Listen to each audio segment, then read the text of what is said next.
Matapos ang insidente ng pag-atake ng New People's Army sa mga pulis sa Bansalan,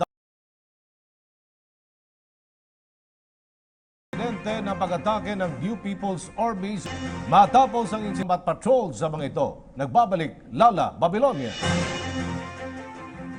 Nananatiling nakaalerto ang Philippine National Police matapos atasan ni Pangulong Rodrigo Duterte ang pulisya at ang militar na gamitin ang lahat ng asset ng gobyerno para sugpuin ang New People's Army. Matatandaan, di umano'y mga miyembro ng NPA ang sinasabing nasa likod ng pagpaslang sa 4 na pulis sa isang ambush sa Bansalan, Davao del Sur noong Miyerkules. Ayon sa tagapagsalita ng PNP na si Senior Superintendent Leonardo Carlos, nakadeploy na ang kanilang mga mobile unit sa lahat ng mga probinsya. Magsisilbi umanong combat patrols ang mga ito para maiwasan ang nangyaring pag-atake laban sa mga pulis na nagsisilbi sa mga bayan at mga syudad. Suportado naman ng Armed Forces of the Philippines ang PNP sa hakbang na ito.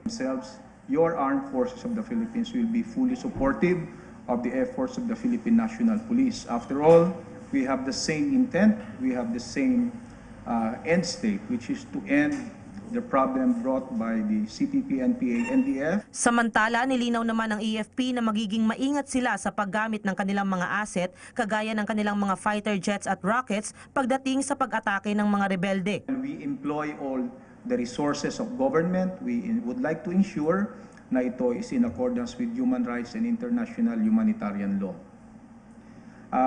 Kung sinabi ng ating Pangulo na kailangan na pwede or he gave us the permission upang gamitin ang sinabi niya mga jets and rockets, sinasalamin lamang nito ang kagustuhan ng ating Pangulo na tapusin sa lalong madaling panahon ang problemang ito with the New People's Army. Para sa PTV News, Lala Babilonia.